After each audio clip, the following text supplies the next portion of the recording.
Hello there and welcome to another edition of the program. I am Victor Matthias. Now, much has been said about the trial of Senate President Dr. Bukola Saraki. Those sympathetic to the former Kwara State governor believe he is being persecuted for working against his party on the leadership of the Red Chamber. But many observers disagree with them. And that's our focus on the program today. But as always, let's take a look at the top trends in the past week before we get to that. Africa's most awarded television station, Channels Television, celebrated 21 years of excellence and unbiased television broadcasting.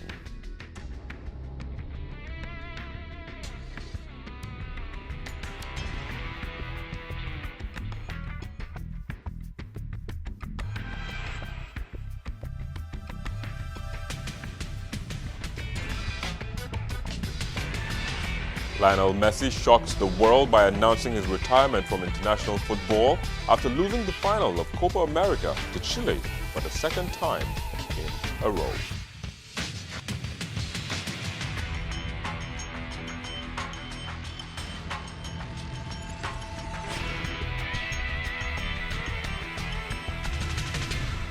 Well, there you go, the trends in the past week, but congratulations to us all at Channels TV.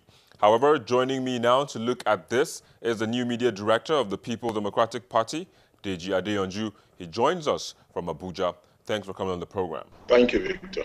Nice to have you. We also have a public affairs analyst, Mr. Victor Bamishaye, who joins us from Ukraine. Thanks as well for coming on the program. Thank you very much.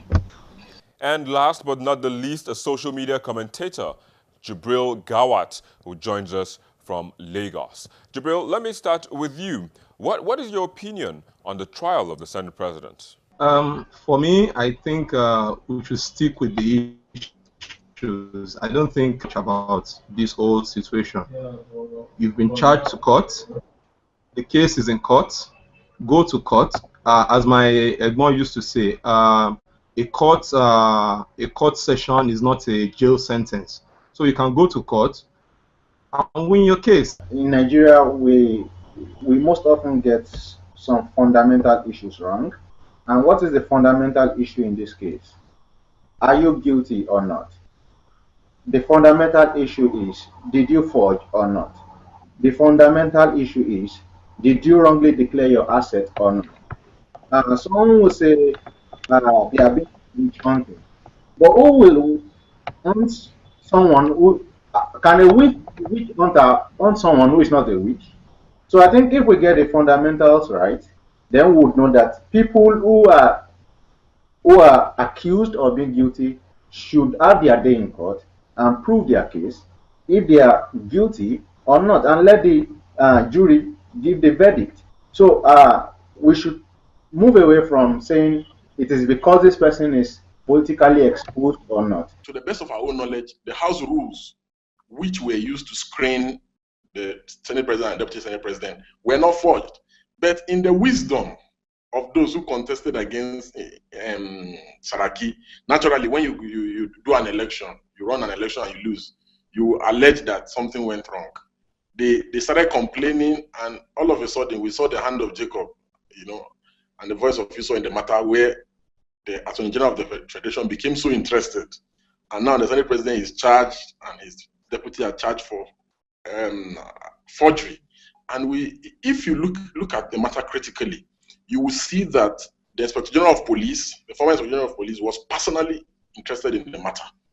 And obviously, they are all acting a script. And, at this point in time, Saraki will have to carry his cross. It's unfortunate that our Deputy Senate President, who is the leader of our party, has been dragged into this. He has nothing to do with it, whatsoever.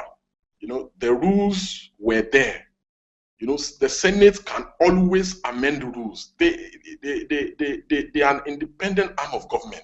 The executive interference in what is going on in the National Assembly is an affront on our democracy, and it threatens this country's democracy.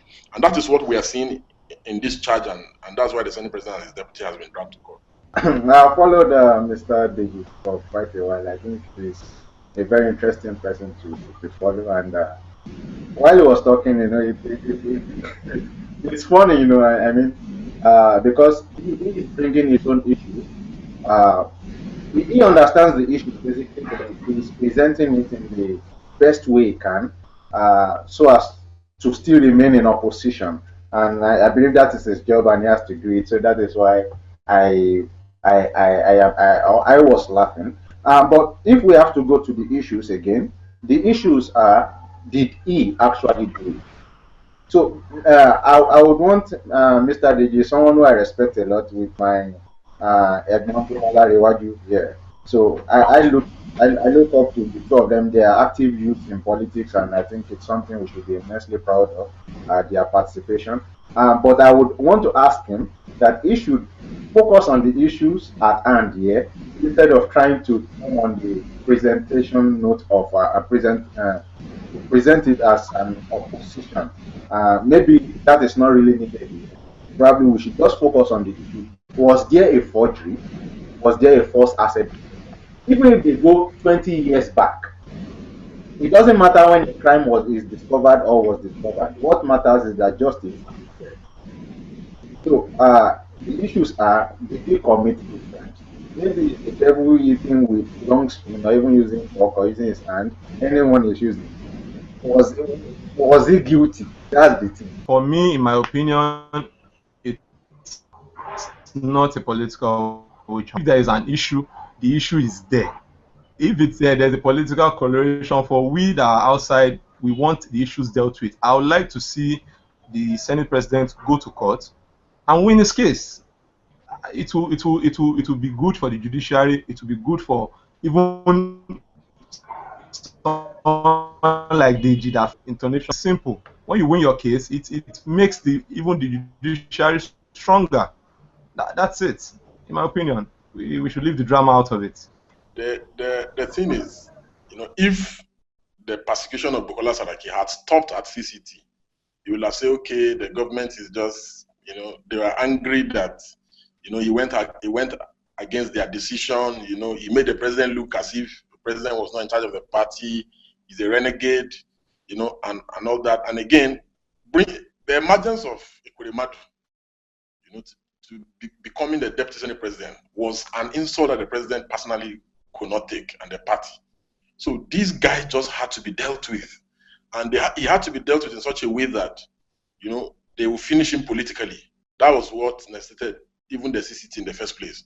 But having given the CCT and seeing that the CCT cannot send him to Kuje or jail him, they were not satisfied. They were still looking for other means of how do we destroy this guy and finish him.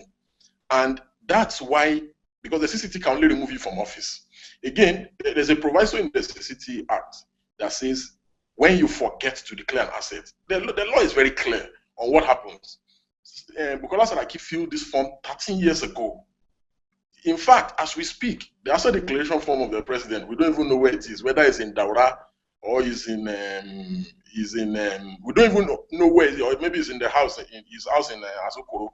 All right, guys, just hold your thoughts for a minute. We'll take a quick break. I'll be back in a moment. Stay with us.